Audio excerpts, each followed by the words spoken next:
Good morning dear student. चलिए आज हम हिंदी व्याकरण में विशेषण पढ़ेंगे। तो विशेषण में आपने संज्ञा और सर्वनाम पढ़ा है। संज्ञा किसे कहते हैं, सर्वनाम किसे कहते हैं।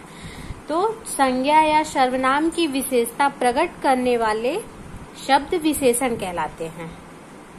जो संज्ञा या सर्वनाम की विशेषता बताते हैं उन्हें क्या कहते हैं, विशेषण।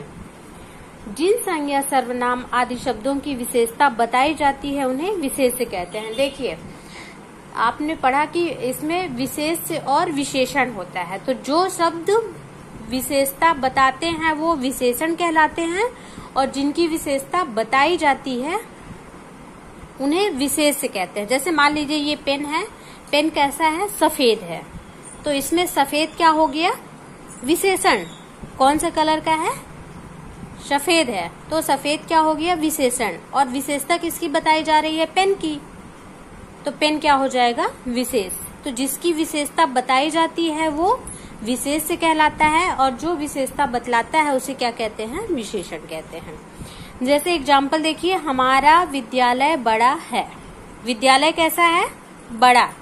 तो बड़ा शब्द विद्यालय संज्ञा की विशेषता बतलाता है, इसलिए बड़ा शब्द विशेषण और विद्यालय शब्द विशेष्य है। तो क्लियर हो गया ना आपको कि जिसकी विशेषता बताई जाती है वो विशेष्य होता है और जो विशेषता बतलाता है उसे क्या कहते हैं, विशेषण कहते हैं। ठीक है। अब विशेषण के प्रकार पढ़ते हैं। विशेषण के 4 प्रकार होते हैं, गुणवाचक, संख्यावाचक और परिमाणवाचक, सार्वनामिक। तो सबसे पहले पढ़ते हैं गुणवाचक विशेषण।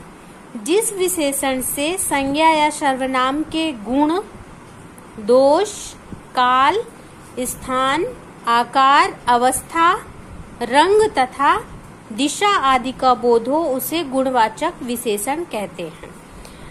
जिस विशेषण से संज्ञा सर्वनाम के गुण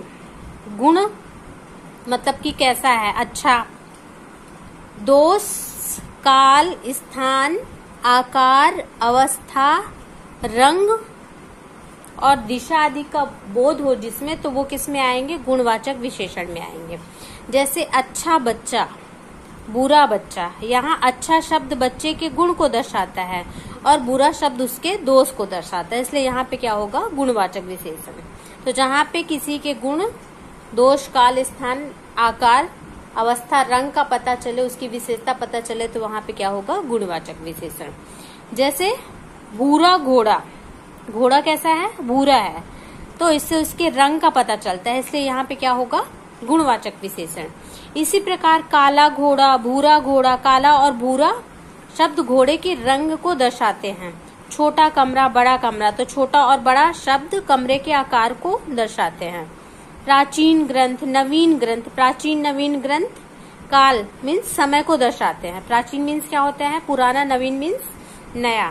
तो ये शब्द जो होते हैं तो ग्रंथ के समय को दर्शाते हैं, तो इसलिए इसमें क्या होगा, गुणवाचक विशेषण।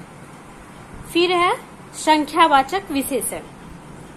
संख्यावाचक में जिस विशेषण शब्द से किसी संज्ञा या सर्वनाम की निश्चित या अनिश्चित संख्या का बोध हो उसे संख्यावाचक विशेषण कहते हैं।